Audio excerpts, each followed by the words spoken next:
Hey, what's up, Mystique? It's Jello here. This is going to be a video series called Mello with Jello. What we're going to be discussing is what it's like to be a person of color in the marching activity that we all know and love.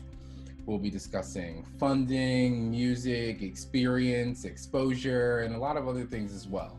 I think it's important to also show people of different ages. My experience of marching through the early 2000s is going to be different than someone's marching in the 90s or even the 80s or even now. So I think it's super important to give everyone a voice. So keep watching and I hope you guys enjoy it.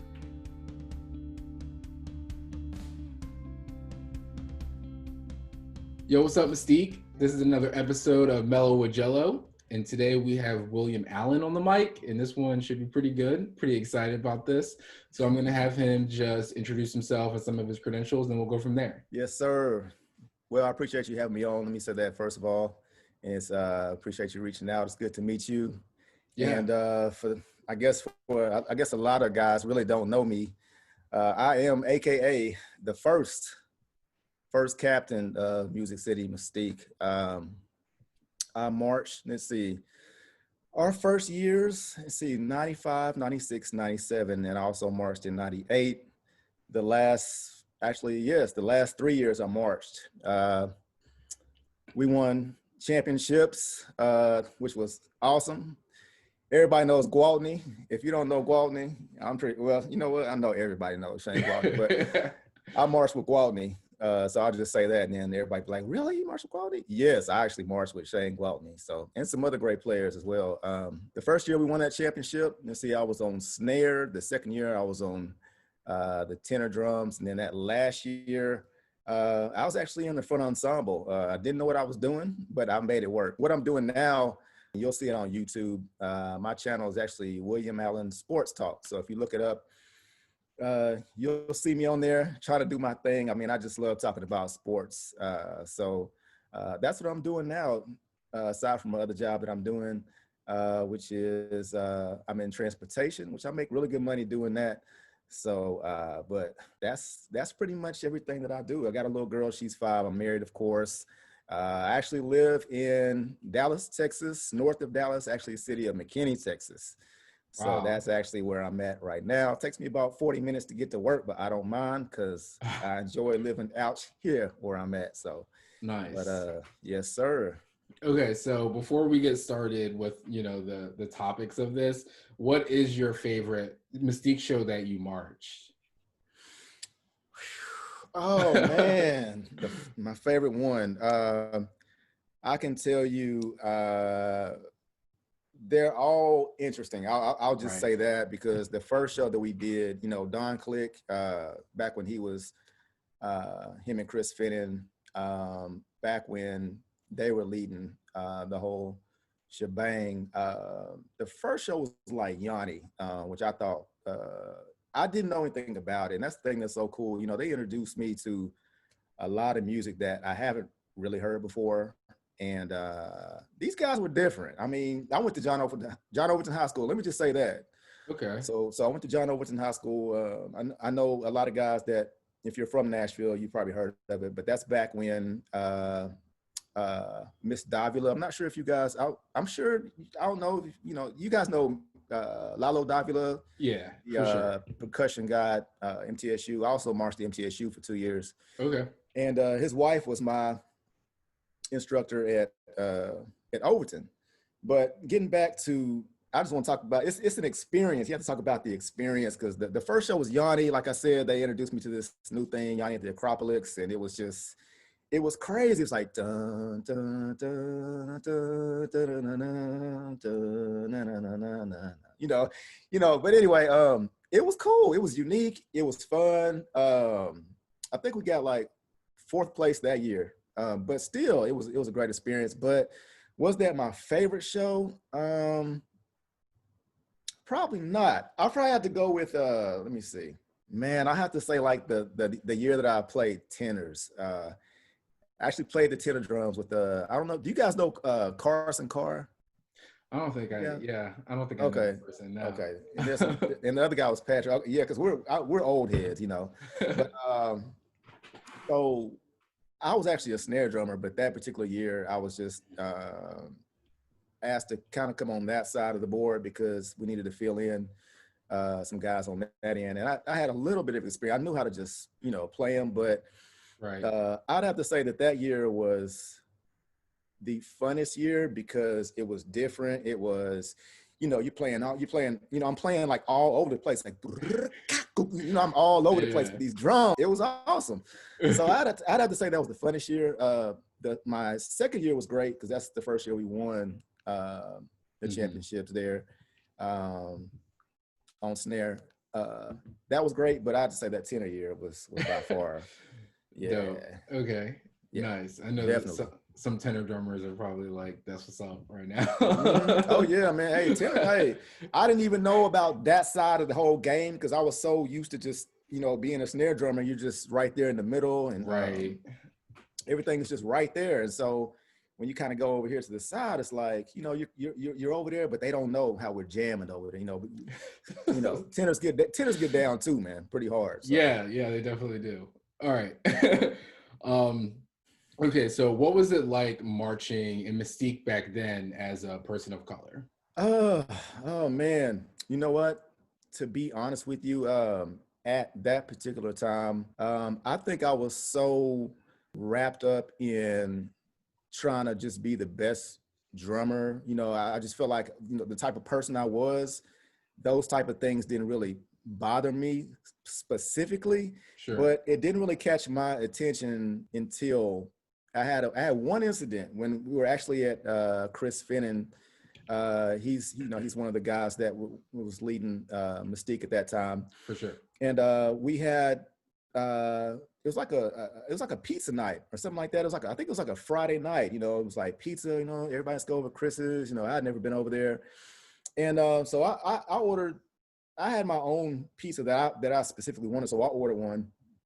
Everybody was inside watching DCI shows, this and that, and so my pizza's not there yet. I'm hungry, I'm like, man, when is my food gonna come? So I called him back. I was like, hey, my pizza's not here. I'm just wondering, when is the driver gonna come or whatnot? And they were like, well, he should be there shortly, but the guy was the manager. Well, the guy I was talking to was actually the manager. He was like, well, you know what? We're going to give you your pizza for free. And just let the driver know that, I said that, you can have that pizza for free. So the guy shows up. All right. So this guy's like late and he's looking for the money. I said, oh, well, hey, your boss said that it was free. I think he thought that I was pulling his leg or something. Right. And I mean, it was true. And if I can recall correctly, he was upset, because first of all, because he got mad at me, I wasn't going to tip him because he was really upset, and he said something to the fact that that's why we run this country, this and that. I was like, bro, like I don't get it, but right. I think that was the only like instance that I actually had, while I was around the marching activity, because, for me, it was just a joy just to be around, all the guys and all the camaraderie and everything that was going on. It was so cool. But I think that the first year, I think I was the only black guy. Was that the only black guy? I think, yeah, the first year I was the only black guy. I think the first year, if I'm wrong, Shane could probably remember. But yeah, I think I was the only black guy the first year. The second year, it was this guy named Slim from Nice. Oh my God, he's from Kentucky. Man, this cat was so cool, man. He was just if I was to tell you how this guy was, I mean, it's like a mixture of like you know what? Let me keep this clean. So let me just say that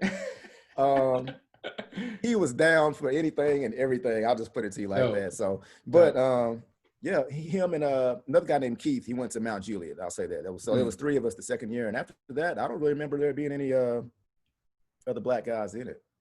Wow. Can't really remember. While you were in it, right? Actually, in the front ensemble, I do remember some guys my last year from that area as well in Kentucky. So.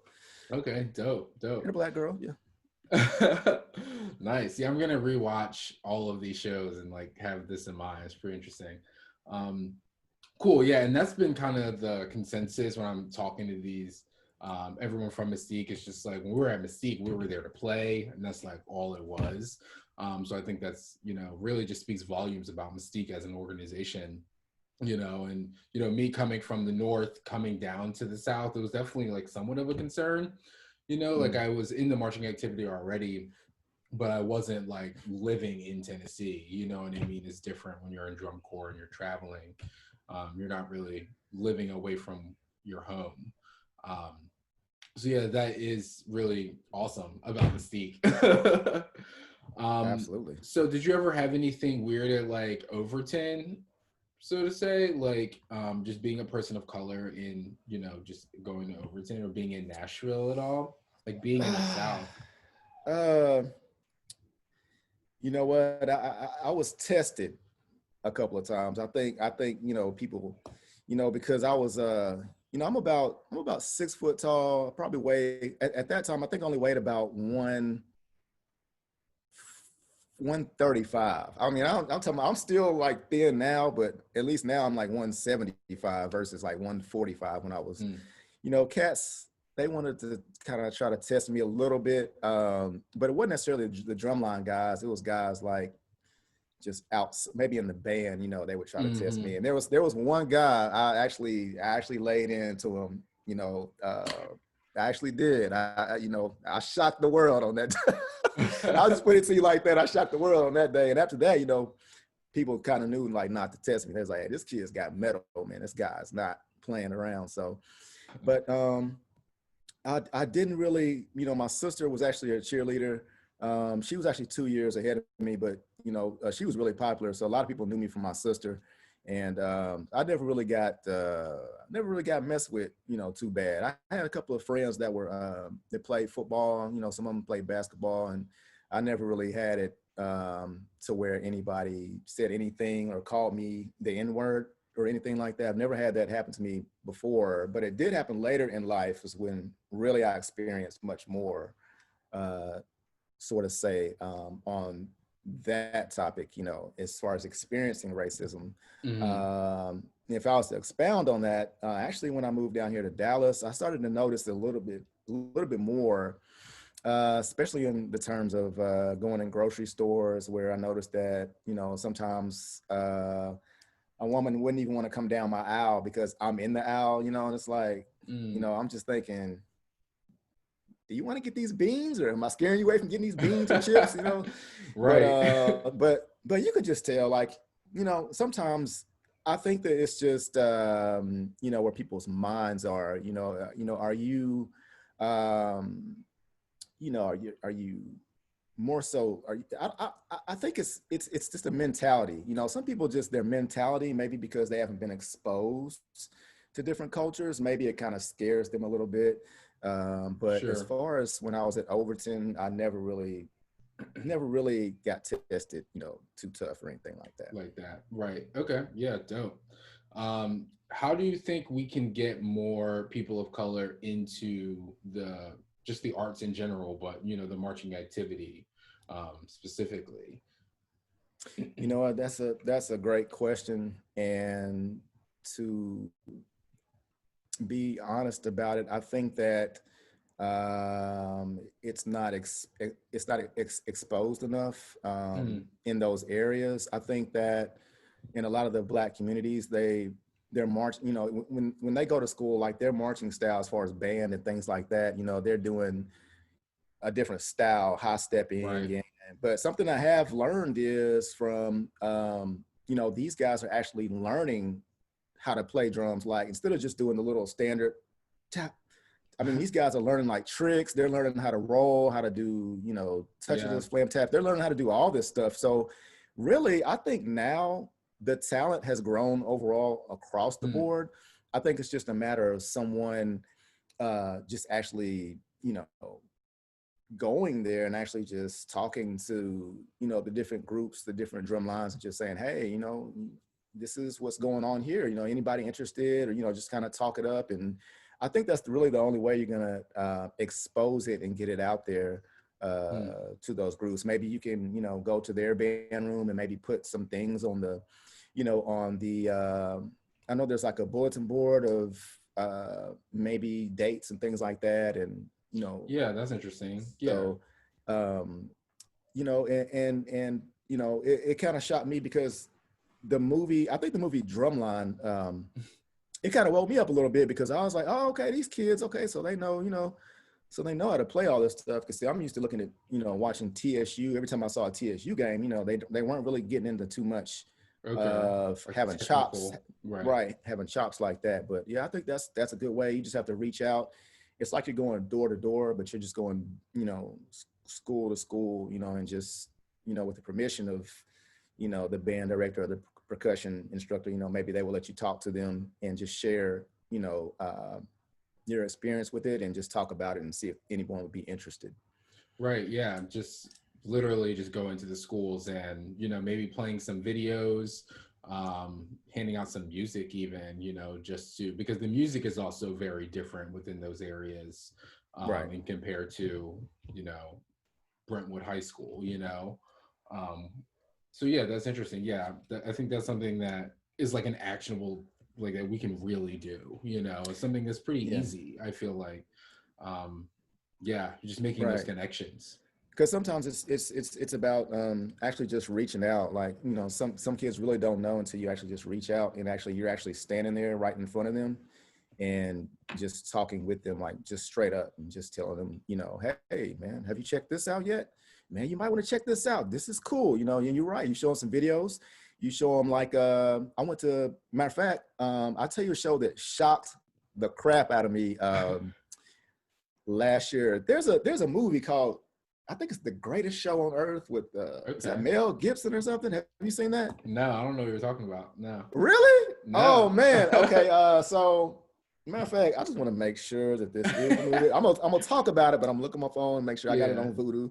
But it's called it's okay. So basically what it's about is this man who has a dream of changing the world by, you know, creating a circus of people of just that look different, that are just different. And he does this, and he just inspires like a lot of people. And of course, his story throughout the movie is, it's a complex story that he has. You know, he's got like a couple of girls, and he's married, and she's from a rich, wealthy place, and it's a long story. But anyway, let me just say this. But so the thing about it is this drum line, I can't remember the name of it, but I'm sure guys who, you know, who were there, of course it wasn't this year's, it was last year. These guys, the tenor drums, you know how in the circus where they're on these big stilts, like literally, you know how they have the big stilts, whatever? Bro, the tenor drummers were literally like 20 feet up in the air with stilts, like walking through, like playing, like had chop. They were like, I mean, they were just cutting up, bro. I was like, see that right there. That's I was dope. like, Bing, you won. No, but no, it was cool because it was like, you know, the songs were really, if you saw the movie, the songs were really relatable, and that's what I thought was so cool about it. And I just couldn't believe that they actually created a show. And I would actually show a kid, I'd be like, kid, man, have you seen this movie, bro? You need to check out. Have you seen the circus, dude? Look at this, you know. And I think once you expose that to a lot of those different groups, they'll actually, you know, become more aware. They would probably spread the word, you know, spreading the word of mouth is actually king, you know. So I think that, you know, more so people will get more interested. Yeah, and I think, something you touched on there, the type of show that you show that kid, like everyone can relate to a circus. A lot of times with drumline shows, and definitely drum corps shows, the concept can get so abstract that you can't really relate to it, especially if you're an outsider. So yeah, really exposing them to like the right part, that it's relatable to them, I think is also pretty key. Absolutely. Yeah, that's interesting. All right. What do you think about this whole Black Lives Matter movement that's going on right now? What are your opinions with that? You know what? I'll say this. It really shocked me about just the passion of how people are moving with it. There's been times where there's been crimes that have happened, you know, against Black people, a lot of police brutality and social injustice. and there's like short protests, and then all of a sudden it's forgotten about. Well, this time it's a lot different, and I think it's different for a lot of people who don't really relate to it. But when you actually see the officer with his knee on George Floyd's neck, I think that sent out a message that, hey, we need to pay attention to this. All cultures saw that basically and were really affected by it. It was really disheartening to see. And it was so strong that actually in other countries, Black Lives Matter has actually been posted and spread out. And there's been protests like all over the world, even in Asia. I mean, just all over the world, and when you look at social media and some of the comments, it's kind of disheartening to see some of the comments, because really a lot of people don't want to understand it. Like, they want to say that Black Lives Matter is a hateful group. They're this and that. They do this and do that. But actually, I think they're really trying to just get just the laws changed. That's one thing I think that they're really trying to focus on by voting, getting out there and saying, hey, you need to vote. There's actually someone here I voted for. I did an interview with her campaign manager, Elizabeth Frizzell, Oh, here that's in awesome. Dallas. And she actually won. So she's about changing prison reform and, sentencing and things like that. And, it's basically all about this social injustice and just treating everyone fair. I don't know if you noticed, but the NBA players have been wearing logos like on the back of their shirts saying like equality and, things like that, just Oh, trying wow. to Okay. so if you ever see a game, they're in the bubble, because of course they can't be in arenas in front of everybody, just trying to keep the COVID from getting into the bubble. I think it's in Mm-hmm. Orlando, Florida. But as far as the movement overall, I mean, I'm actually it really hit home for me really when I'm actually out and I'm working, and I actually drive down the street and I look up on a bridge and I see like thousands of protesters, like literally walking with signs. I mean, these, folks are literally out there on corners, and, not like it was from when at the very beginning, but you can really tell that there is change that needs to happen. And a lot of people want change to happen, um, there were some comments made about there was an athlete actually who made a comment, Drew Brees, who made a comment.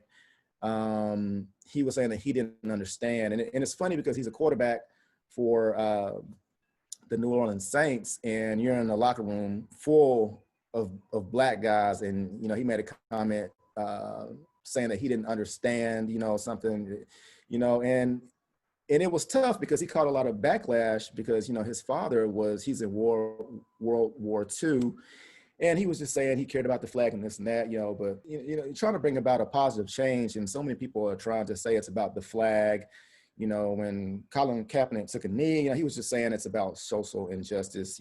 He was trying to just Yeah, bring, totally. bring Awareness. awareness to it is what he was trying to do. But I mean, they are really out there trying to do it. I'm really, I really hope that people can just change their hearts and understand that it's not about, you know, the flag, this and that. It's all it's about is just social injustice and just trying to get those laws changed so things are equal for everyone across the board, especially sentencing. Like I said before, crimes, there's a lot of disparagement between, if a person does it and then the other person does it and one person gets more time, and you really want those things fixed Mm-hmm. because it's sad to see, but there's only 13% of African Americans here in America, but we're 80% population in the jails in the country, and so there's just a lot of things need to be changed there. And I think Black Lives Matter. I think that they will keep. I think they'll keep going. I don't think they'll slow down this time. I think that they'll just, make sure that people hear their voice, and I think their voices are being heard. That's awesome. Yeah, I agree with all of that 100%. I think that, yeah, with just the recent activities that have been happening with Black Lives Matter, I feel like it is progressing in the right direction. Hopefully some of these laws will get changed. I think that is the end goal, and voting is the way you do that. So I think, Absolutely. yeah, like if you're not voting, how your opinion cannot be heard. Um, so yeah, Mystique, go vote. Make sure you're registered for sure is so important right now. Um, Absolutely. cool, awesome. So I just had this random question about Mystique again. What is your favorite Mystique show that you weren't in? Mm. Oh man, dude. There's a lot of good ones. Okay. So, man. Okay, it was the year, I can't remember.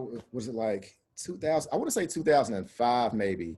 They had on all black, and there was a point in the show where a guy I marched with, he was really young too. Man, I can't remember his name, but he turned out to be an awesome drummer. I mean, this guy turned out to be a beast. And so it was, I think it was 2005, I want to say, but they had on like all black. I saw them, they had on Okay. all black. Yeah. And they did this solo where it was a snare drummer and a tenor drummer, and one of them would be like, he would play something like, or it would pop off on his drum, and then the tenor drummer would do something, and then they would switch the drums, like they would turn, he would play on his, he'd play on his, Yeah. and Oh then 04. You're talking about yeah, 04. oh, was it 04? Oh Okay, 04. and Yeah, then they would be playing a lick, but one guy had one hand, the other guy had the other hand. They'd be playing a lick. It was like with just hand, like dude. Yeah. I was like, I'm done. You won. Yeah, they did win. That show is still Yeah, one of the best ever. show Yeah. was amazing. Yeah. Man, I told them, chop season, man. They were just getting down. They were just good. Yeah. Just Yeah. started really good and ended amazing. Just a thorough show. In this year in Mystique, we actually had the most people of color that we've ever had, like in Mystique ever, which I think speaks volumes. And, I would say Mystique is on the right path, but one of the leaders in the activity in that aspect, I think Mystique has always been a leader in the activity in general, but for diversity, from the diversity side, I also think Mystique is leading from that perspective as well. Do you have a message for any of the people of color in Mystique right now? Absolutely, man. I would just say, keep doing what you're doing. I mean, there is no potential that cannot be reached. I mean, if you have a goal and you want to get there, I mean, trust and believe you'll get there. I mean, there's nothing more than the thrill of performance. I mean, when you're out there and you're doing your thing in front of the crowd and you hear that applause, it's just an awesome feeling. But I would just say, keep working at your craft. There's always going to be a challenge somewhere. There's always going to be a door somewhere that you just have to open up and walk straight through it. And don't be scared, man. Sometimes you get a little frightened sometimes, but you know what? The funny thing is, I don't think I was ever scared. Hey, let me take that one out. I mean, but you never know. I'm not like most people. Some guys may be nervous before you do shows. I was never nervous. I was always ready. Like, man, when are we getting on? I mean, we were just ready. Man, hey, back in those days, hey, I'm telling you, man, we were ready. I mean, we were ready. Hey, it shows for sure. You guys were ready. and I tell you what, yeah, I would say that. Yeah, definitely perfect your craft. Keep working at it. The thing that I wish that I would have done is just keep working at. There's guys that have taught that you. I think. Do you teach? I'm not sure if you. Yeah, if you I teach. Yeah, I'm now more in like a consultant role because I live in Philly. I don't live in Nashville anymore, so I fly in like once a month. Yeah. Gotcha. Yeah, I would say it's something you could take with you, and if you want to teach, that's something I really wish that I could have got into more, was just the teaching aspect. But I think at that time, teaching just wasn't my forte. I was just a player. I just wanted to be there, show up, and show out. I mean, Yeah. But I would just say enjoy this time that you have. you only have a couple of years, or if this is your last year. And I know COVID kind of wiped out one year. Right. Hopefully, are they bringing the eligibility back? I think they are bringing. Yeah, I think If you can march again if this was your age out. Yeah, okay. so you have another year. That's awesome. Yeah, man, because I can't even say it more. I mean, I wish that I still have dreams to this day. I kid you not, that I'm still like in Mystique, like, and I'm. It's weird. It just comes random. Like I'm at practice. Like literally, I have on a drum, and I'm and that's how much I loved it. I enjoyed it, and I'm sure all of you guys love it and enjoy it as much as I do. And I would say continue to keep doing what you're doing, and man, just go hard, man. Go for it, man. Go for it all, man. Yep. Don't be Yeah. scared to change up something, and visuals, and things are different now. I noticed that they're putting like music sounds in there with their shows, and people are singing. That kind of caught me off guard because I'm used to the old school, and I went to see people they're like, oh. I was like, okay. Yeah. Yeah, just keep doing what you're doing, and the activity is only going to grow. I mean, it's unlimited. The talent that's there in WGI in percussion, that in that activity alone is unbelievable. You got guys coming from all over the country, and there's drum lines everywhere, man. It's just awesome, man. I just love it. I enjoy it, and I hope you guys enjoy it as much as I do. Oh, yeah.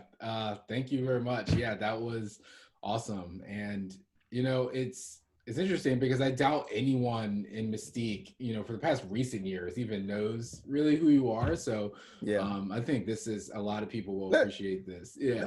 Let me say something. This is kind of funny. Let me tell you.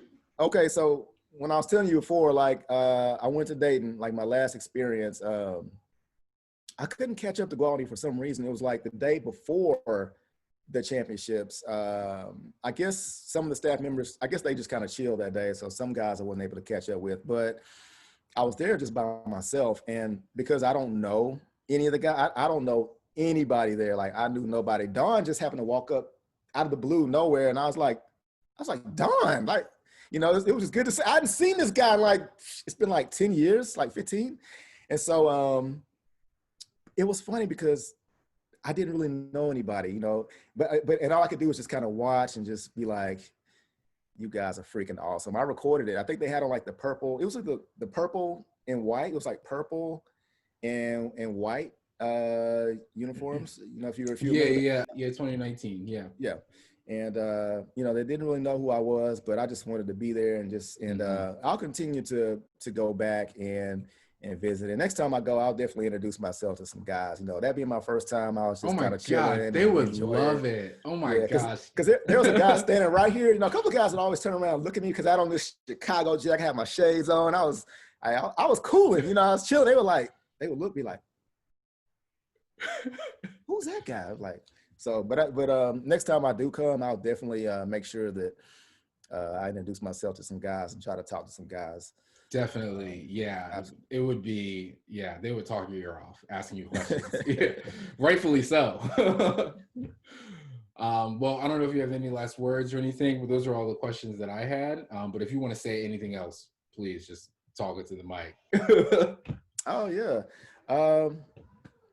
I'll just say that I'll keep it short and simple.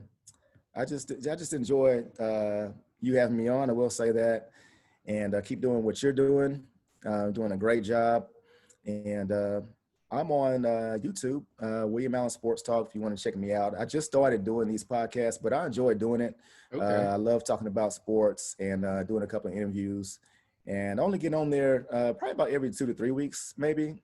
It just depends because I have a family and sometimes it's tough to do a show, but right. But other than that, man, thanks for having me on. I appreciate it. 100%. Thank you for doing this. We've been missing each other past couple of weeks, so I'm happy it finally happened. Absolutely. Yes. Anytime you need me, I'm here. Awesome. Yeah. All right. See you, man.